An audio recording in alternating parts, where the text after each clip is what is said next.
Hi and welcome to my channel. I'm Simon and today I'm back with my March book haul part 2. So the books that I was sent by publishers in the second half of March, as well as books that I bought myself and a gift, which I will talk about shortly. I just wanted to say though, I have been umming and on about wrap-ups again.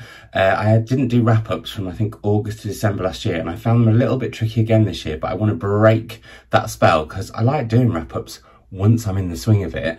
However, at the moment it's a little bit tricky because I'm reading the Women's Prize long list, and my mum does watch these videos, so I don't want to tell her what I think of the long list books before we talk about them. I'm also judging the Desmond Elliott Prize, and I can't talk about those books yet. I don't know whether I will once I can or not. I haven't quite decided how fair I think it is as a judge to do that. So I can't quite decide whether I'm going to do mini hauls from April this month. I still think it's March in my head, going forward, like as I do normally, like part 1 and part 2, and just do the books that aren't Women's Prize books and aren't the Desmond Elliott Prize long list books, or whether I should just hold off and do like a big overall set of hauls in a few parts, like a spring haul wrap up later. Let me know in the comments down below which you prefer. I think at the moment I might go the mini route, but I'm just not sure. So anyway, I was just putting that out there. There we go. I also feel a little bit rusty because I haven't actually sat and recorded at the camera for a little while. I've been doing quite a few lives and I've got a new setup, so everything looks a little bit off. So I'm all a bit like, where am I? What's going on? But I'm here and I'm ready to talk to you about some corking books that I got sent in the second half of March, so that also we can do my one in, one out videos, because there's a stack of books that I got in the first half of March that I need to get through and sort out the shelves and everything. So without further ado, let's get on with it. First up, the lovely folk at Canongate sent me a parcel of books, 4 of which I asked for, but Anna at Canongate also said that she would really like me to read this, which is The Coward by Jared McGuinness. And I should say, actually, there's 4 really special proofs that have come in that I'm saving till later to make you watch on. Anyway, I'm still excited about all the books that have come in though, because obviously they've stayed in the house and not gone into other rooms or been donated, which is why they're in this video, because I don't share, I don't know if I've said this on the channel before, I think I might have, I don't share every book that comes in the house. I just don't, I don't keep them all. So anyway, but Anna said, long way around, I've been giving this a lot of hand holding up, haven't I? But Anna said that I should read The Coward by Jared McGuinness because she thought it would appeal to me as quite a different voice and a different narrative. And on the back it says, question, what's worse than being in a wheelchair? Answer, being a fuck up in a wheelchair. And this is, I don't know if this is, I think it's like a fictional account of Jared's life after a car accident and he ends up in a wheelchair.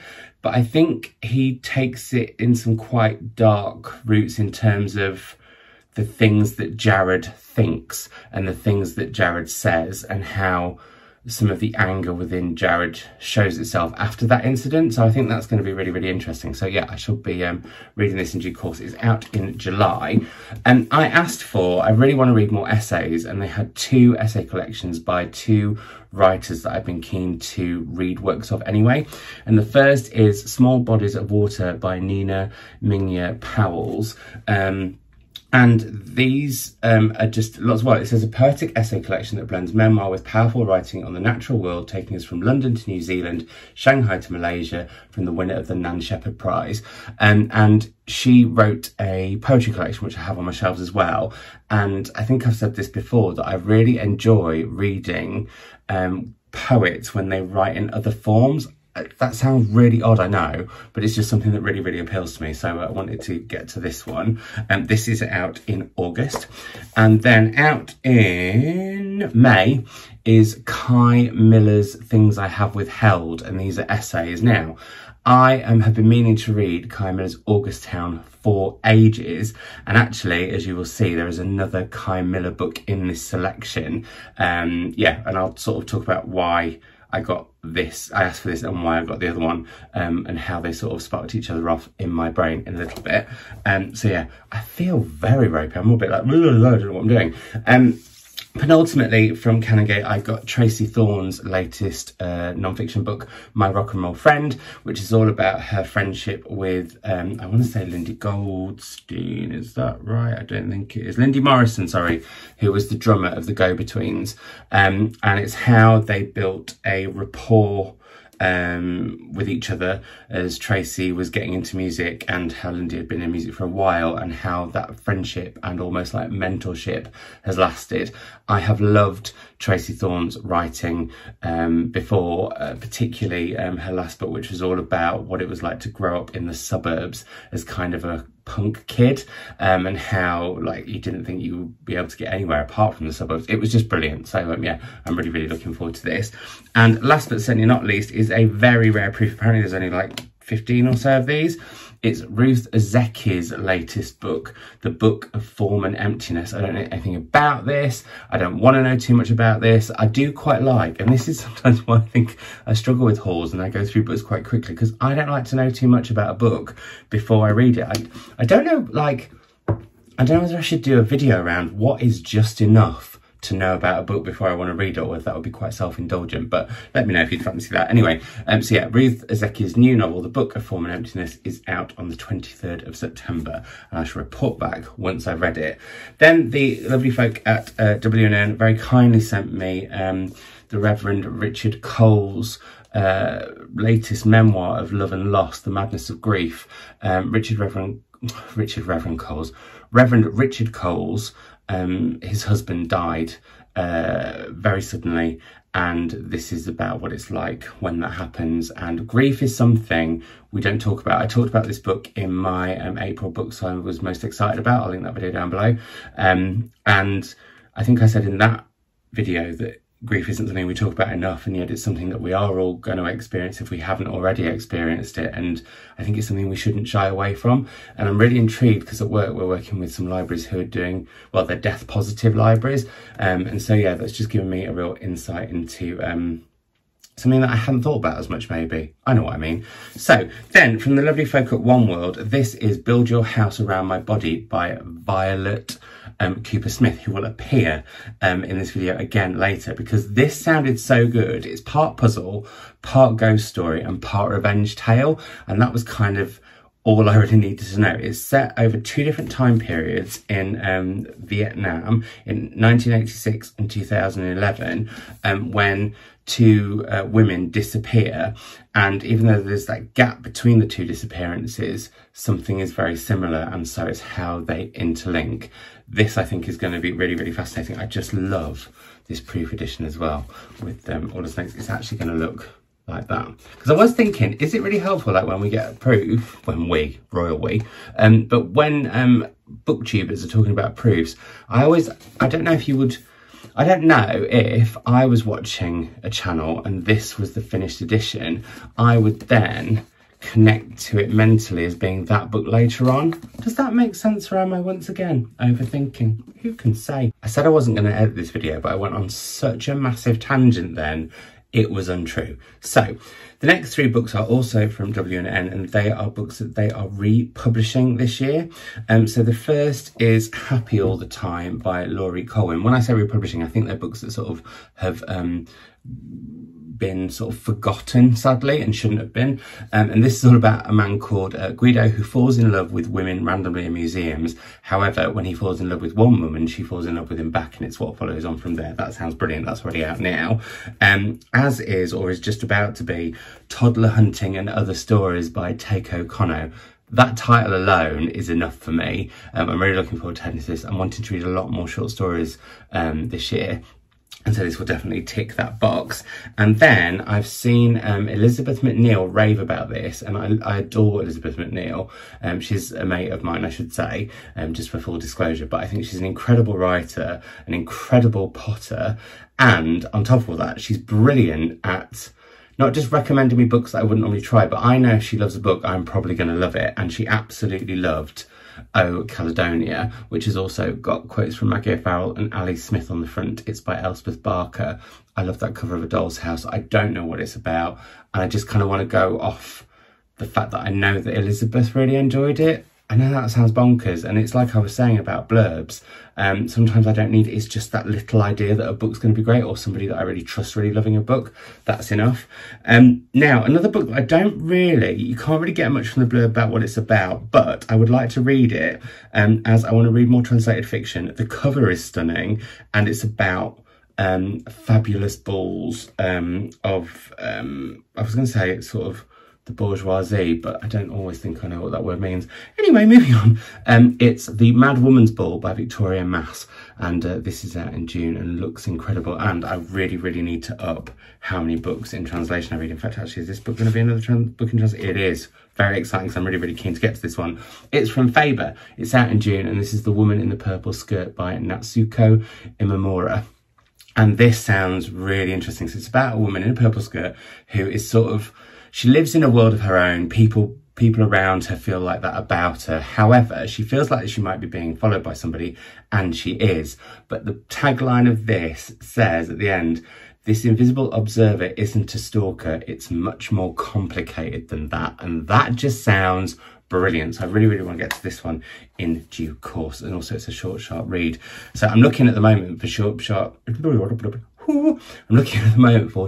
reads that I can read in between the Women's Prize longlisted books while I crack on with finishing those. Anyway, you will have seen this book on my channel because I was thinking, why is this quite a small haul? But it's not actually that small. But it's because I also got lots of books for my birthday, which I did a separate video on, which I will also link down below if you'd like to see that. And Serpent's Tail sent me a lovely parcel because they're celebrating an anniversary this year. And in it came Wayward Lives and Beautiful Experiments by Saidiya Hartman. And I'd really, really wanted to read this because this is all about how after the emancipation of slaves, how black women tried to take control. And well, it says, refusing to labour like slaves, they leapt into the unknown, becoming pioneers of free love, common law marriage, queer identities and single motherhood. They were an unrecognised avant-garde, and their pursuit of liberty forged the modern world. I want to read more about that. It sounds amazing. And that links into this novel, which is Liberty by Caitlin Greenidge. And I think this focuses on a fictional tale of one particular woman who it sort of riffs off this. So it might be worth reading these almost at the same time. I've said that like I want you to do that. I meant for me, but if you want to do it, feel free. So yeah, and lots of people are very excited about this book whose taste I really trust. So that was another reason I wanted to get to this. And this was the other book in that selection, which is Under the Blue by Oana Aristide. And this is set after a pandemic, and I don't know if this is too soon for me. I think I'm going to keep it on my shelves when I feel like I'm ready for post-pandemic books. But as we hopefully are tentatively starting to open up again here, I just think this might be a little bit too soon, but it sounds really, really interesting. And also the text is quite, when I was looking through, some of it reads kind of like a script, which I think would be quite intriguing. So yeah, but that's the thing as well, it's post-pandemic, but it's also questioning, is this the end of the world? And I don't want to feel like post-pandemic might be the end of the world, because just can't. Now, the 4 proofs that I am so excited about, and I was teasing you by mentioning at the beginning, are firstly Omelette by Jessie Ware. I absolutely love Jessie Ware. I love her singing. I think she's an incredible singer. I love her music. I love her podcast Table Manners with her mum Lenny Ware, which Chris, I think I can say this now, Chris is starting his own channel, and the first cookbook he's cooking from is their cookbook, and we've had some corking meals this week. That's all I'm going to say. But yeah, this is her sort of memoir through food writing. I think there's a few more recipes in it and stuff, but also like there's a whole chapter on toast, which I'm totally down for. So we have that. And then, and I only got this today technically, but I got it as a ring bound proof back in March, and that's Ghosted by Jen Ashworth, who I should say, just for clarity, is one of my friends. I love her writing. I loved her writing before we became friends. And yeah, I'm so excited for this. It's a love story. It's ghostly. Can't wait to read it. Very excited. It's out in January, March, April, May, June. I can't do numbers. I realised when I did a live with Mum and Tom, which I'll link down below at the end of Spring Book Hibernation, I realised like one of the prompts was to read was to read a book. Yeah, was to read a book with 5 words in the title. And I just can't count 5 words. I was always going to 6 or 4. And apparently I can't do it with months either. I can with like, well, Money in the Bank. Anyway.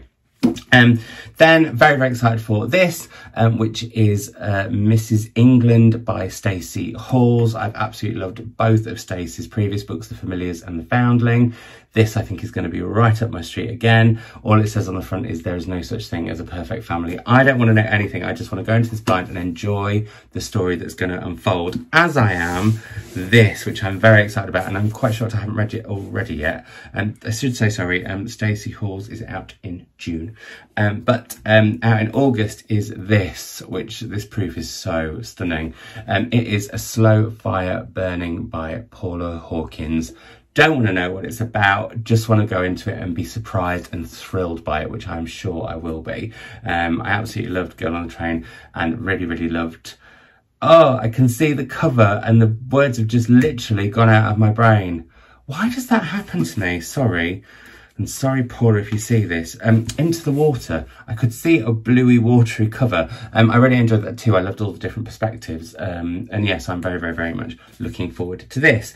Then, a gift that somebody had kindly got off my birthday wish list, which I've now shut down. But books have arrived since. I think people must have bought me some pre-orders possibly, but this is Johnny Appleseed by Joshua Whitehead, and I'm really, really intrigued to get to this one. It's from Canada, and it's about a queer Indigenous young man who has sort of left his home for a few days where he can do sort of what he wants before he has to go back for his stepfather's funeral. So yeah, I've heard amazing things about this. So thank you very much, Hilary, for sending me this. That was really, really kind of you. Sorry, I had to have a small refreshment break. I was parched. I've not done this much talking in ages.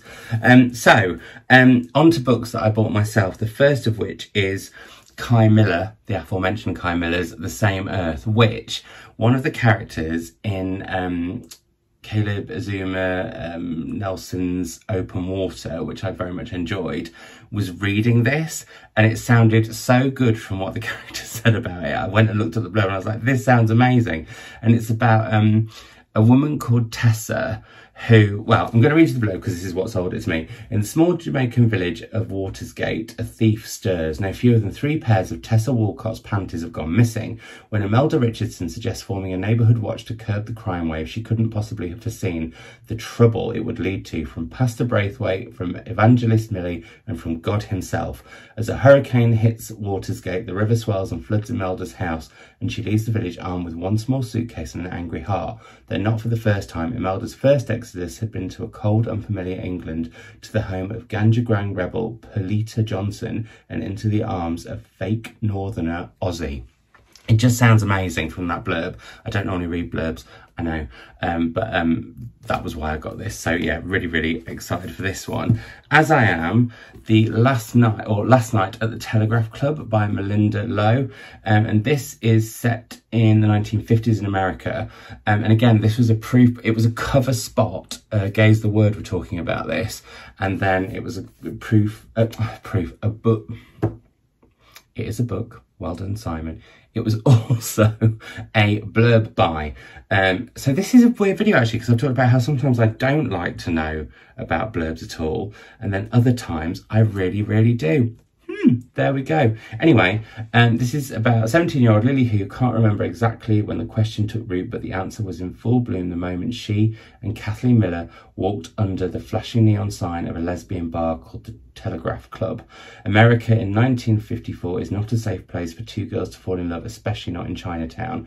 Red Scare paranoia threatens everyone, including Chinese Americans like Lily. With deportation looming over her father, despite his hard-won citizenship, Lily and Kath risk everything to let their love see the light of day. I just think this is going to be really, really phenomenal, and it's one that actually I might want to read this weekend, maybe, thinking about it. I'm really keen to get there. And it's one that I've not heard people talk about.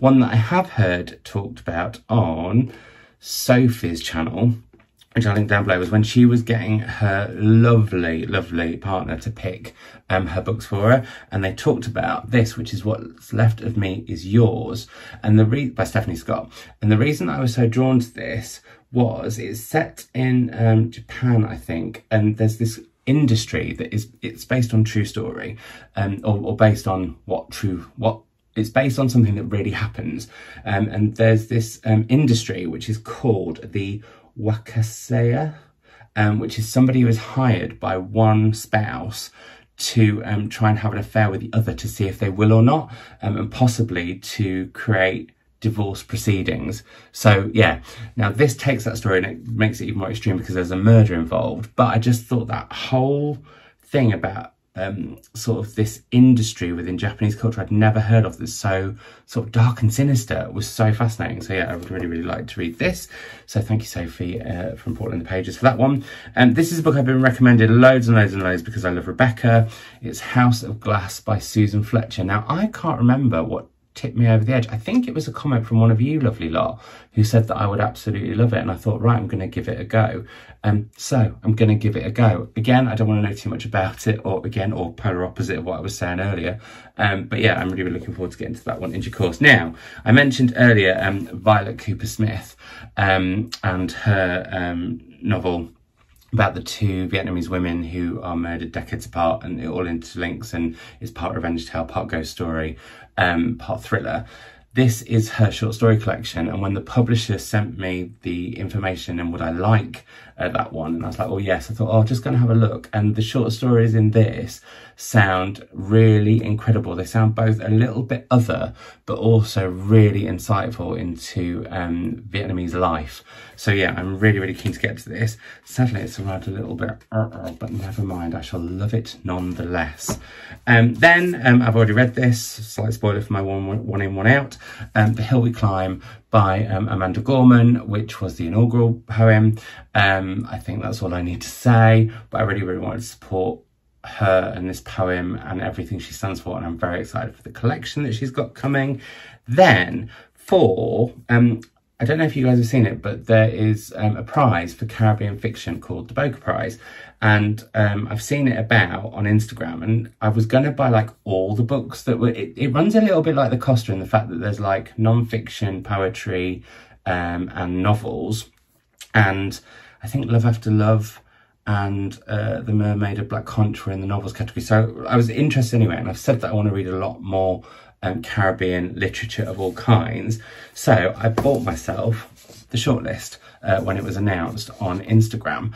And first we have The Dysgraphist by Kanisha Lubrin. And this is a poetry collection, possibly a whole poem though, because it does say here, a poem. So that's quite interesting to me. I've never read a poem that long, and I feel like I'm going to want to sit, I mean, there are quite a lot of spaces and gaps and stuff, but I really, really want to sit and just read this in one go. So this could be one of those short, sharp books that I head to in between the Women's Prize long list.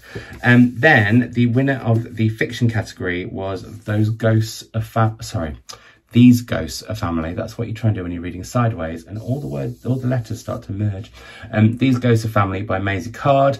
I don't know anything about this other than it's part ghost story. I think it's also about what it's like to immigrate. So that really intrigues me. I think the cover is absolutely stunning. And again, this is one that I'm desperate to get to very, very soon. So yeah, I'm really, really looking forward to heading to this, as I am some essays. And I don't know if I mentioned this, I think it was in my 39 things I'd like to do in my 39th year. I'll link that video down below. I talked about how I want to read a lot more essays, and there's certainly been quite a few essays because I've been asking publishers for them, but also a group of essays was shortlisted for the Booker Prize for Caribbean Literature, and this is The Undiscovered Country by Andre Bagu. And this really, really, really sort of held up my interest because Andre Bagu is a queer writer, and that is something that is still very difficult to be open about in terms of your sexuality, not about being a writer, in the Caribbean. And so I'm really keen to hear his stories, or his, you know, all these different essays. And I don't think it's just about like him. I think he also looks at things like art, film, food, all those different things. So all this sort of Caribbean culture basically, which I'm really, really intrigued by. So yeah, looking forward to this. And then penultimately, I got myself The Absolute Book by Elizabeth Knox. I love the title. This was also a cover by, because I think it's absolutely beautiful. It's also New Zealand, sorry, Elizabeth Knox is a New Zealand writer, so that really intrigues me because I love Australian fiction. I don't think I've read that much New Zealand fiction, or fiction from New Zealand. And this is about a mysterious book. And I'm just going to read you the blurb because, again, this is a bit of a blurb by. Honestly, there's me. I don't like blurs, but there's quite a few blurb buys in here. Anyway, Taryn Cornick can barely remember the library and her old family home. Since her sister was murdered, she's forgotten so much. Now it's all coming back. The fire, the thief, the scroll box. People are asking questions about the library, questions that might relate to her sister's death, and something called The Absolute Book, a book in which secrets are written and which everyone believes only she can find. They insist Taryn be the hunter, but she knows the truth. She is the hunted. Just sounds amazing. And also get ready for... Ooh, it's so beautiful. So yeah, and then lastly is a book that's more, I bought more for Chris, but I am finding I'm really enjoying books that are sort of books that are sort of filled with random facts about things I like. So I think I mentioned before I got a dictionary of colour, because I saw actually Lena talk about that. And what was the other one? But it's those sort of books where it's like you find out more. I've just recently, in fact, got Plantopedia, which will be in my next book haul, which is all about like facts about indoor plants, particularly foliage versus succulent, because I feel like I've got succulent down to a T. Anyway, Priya Oshie on Instagram, who I adore because she does baking and books, which like that's a dream combo. She was recommending Salt, Fat, Acid, Heat by Samit Nosrat, which is mastering the elements of good cooking. And Chris is a trained chef, I should say, but like he did that years ago and he hasn't actually been a chef for a while. So he was quite interested just to hear what somebody else would say. But I'm just like really into it. I mean, look, you've got the avocado matrix there. What more could you want in your life? And just, I would like to learn more. I mean, I've said I want to learn more about cheese and stuff, but I think I just want to learn more. Like, I didn't really learn anything during the pandemic other than just coping at being by myself a lot and being distant from people and sort of, I guess, mentally surviving as well as I could with a few ups and downs and things in between. Sorry, I just got distracted because I think there was a whole page on boiling an egg, which that's the sort of thing you need. No one wants an egg too runny. You want it just right without the snot. Anyway, that is the last book that I got in the second part of March that wasn't a birthday book. I'll link that haul, like I said, down below, which also features some vlog from the day, so you may enjoy it if you've not seen it. I hope you're all well. Sorry, this is a bit of a chaotic, slightly rusty, slightly all over, more tangential than usual, and a bit like, oh, what am I doing kind of video. But that's where we're at. I'm going to get back in the swing. I think I'm going to be back on Sunday for a bookish chat where I tell you about some exciting things that are coming up, what's going on, all those kind of things. And then I will be back with a reading vlog after that on Monday, because I need to get... I felt like I was being quite prolific with videos and had a real sort of routine going, and it seems to have just gone in the last few weeks. But then I was on holiday, to be fair, so there we are. Also, do you like this jumper? It is from Joni Clothing, and I've seen this here and everywhere. I wanted one for ages, and finally they came back in stock.